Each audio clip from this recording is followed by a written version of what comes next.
Hello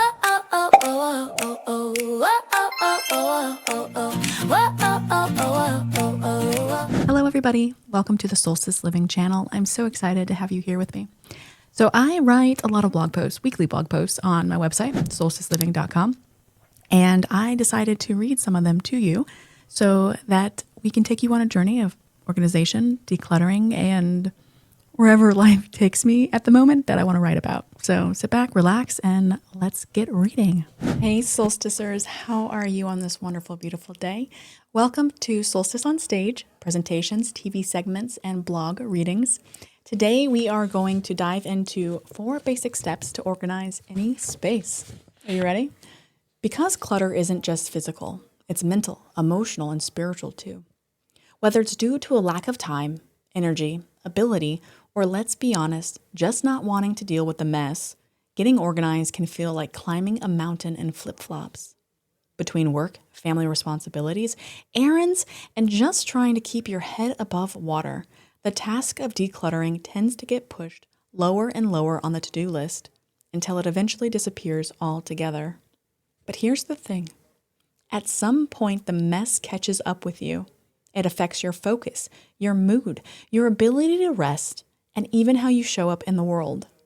You'll eventually find yourself standing in the middle of a cluttered room thinking, okay, I have had enough. And when that moment arrives, you have 2 choices. Hire a professional or do it yourself. Hiring a professional organizer is a gift to yourself, one that saves you time, energy, and decision fatigue. But it can be expensive, with rates ranging from $50 to $150 an hour, depending on the space and location. And if you're ready to go the DIY route, the good news is it's totally doable. All you need is a simple, repeatable process. So let me introduce you to the 4 basic steps to organize any space, the same steps I teach in my book, ABCs of Home Organization, and use in every client session. Step 1, we're going to just delve in. Step 1, choose your space. Write this down. To maximize impact, start with a cluttered space you use often. This is not the time to organize your attic or the garage you only walk through twice a year. Begin with an area that affects your daily rhythm. Maybe it's your kitchen counter, your bathroom drawer, or your bedside table. These are the places where clutter builds up fast and gets under your skin. Choosing one of them helps you feel an immediate shift. It's a win you can then build on to keep going through the decluttering and organizational process. Step 2, clear and containerize. Empty the space completely and group items into categories. This step will temporarily create more chaos, and that's okay. You take everything out and you lay it out where you can see it. Then you'll group like items with like, based on use, room, cabinet, or drawer. Let's say you're working on your bathroom. Make piles for skincare, dental, makeup, hair tools, first aid, etc. You'll also start to notice duplicates or things you forgot you owned. This is the magical moment where true decluttering begins. Ask yourself, what do I really use? What do I love? What feels aligned with the life I want to live? Sit with that. Decide what to keep, so only the useful or the beautiful, and what to discard, trash, recycle, donate, return, or sell. This process does not have to be perfect, but you do have to be honest with yourself about your true wants, needs, and likes. And if you realize you have 7 staplers or 12 expired lotions, give yourself a little laugh and permission to let some of them go. Step 3, containerize and assign homes. Decide where each keep grouping will live and then set it up for ease. Everything you're keeping needs an assigned home. That should make sense for how and when you use them. Think accessibility. Store frequently used aisles in eye-level spaces or closest to the action. Less used items, like that Thanksgiving roasting pan, can go higher in cabinets or storage bins. Please use containers, drawer dividers, baskets, labels to keep all like items together and for everyone to know where to put them back after use.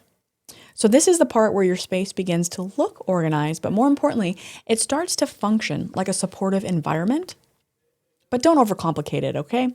Label things clearly, but you don't need fancy fonts or a Cricut machine. You just need clarity, and even blue painter's tape and a Sharpie gets the job done. The goal is to make it easy for everyone in your home, not just you, to maintain the systems. And speaking of, step 4 is to reset and maintain. To maintain your organized spaces and prevent clutter from returning, you have to regularly reset. This step is the game changer, the big kahuna, the reason for existing. We all have those nights when the suitcase sits unpacked for days after we return from our trip.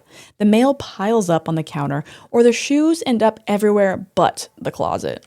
That's normal. That's life. But what matters is creating a reset habit. Think of it like brushing your teeth. You don't brush once, call it done for the month. You do it daily because it prevents bigger problems later. Same with organizing. Find your reset rhythm. This can be Sunday evenings before the work begins, weekday mornings while coffee brews, or a 10-minute tidy up each night before bed. This is my favorite. There's a bonus tip. Get others involved. Your partner, kids, roommates, they all live in this space too. Teach them where things go. Let them help reset. Create a sense of taking care of our home. It isn't about doing chores. It's about everyone working together to create a space that feels good to live in. These household tasks are acts of care, not burdens, and the caring should be shared equally. When everyone contributes, it lightens the load for that one person, strengthens everyone's connection to each other, and helps your home truly feel like a place y'all built together. Getting organized isn't about perfection. It's about creating a space that empowers you and makes your life easier. It's about living intentionally in a space that supports who you are and where you want to go in life. We want our homes to feel like a sanctuary, never a storage unit. And these 4 steps, choose your space, clear and categorize, containerize and assign homes, and reset and maintain, can help you create that feeling one drawer, one closet at a time. Don't try to overhaul your whole house this weekend. Just start small, pick one space, follow the steps, and celebrate your progress. And then repeat when you're ready. Your future self will thank you. Hugs, Steph. I hope that learning the 4 steps to organize any space, declutter and organize, has helped you know how you want to transform your entire home spaces. This is the bread and butter of what I do. I think decluttering is vitally important to our inner healings and our just inner peace. And so I hope you take the time to just do one drawer this weekend, today, or that one pile of paper that you've been avoiding for, we won't talk about how long, and just see where it goes. Hopefully the momentum builds. You get that dopamine hit of succeeding and doing it, and you crave more and you keep going. So blessings to you and happy organizing. Soulstice on stage, watch it shine where the soul meets the page. From TV lights to whispers of grace, we rise, we share. Soulstice on stage.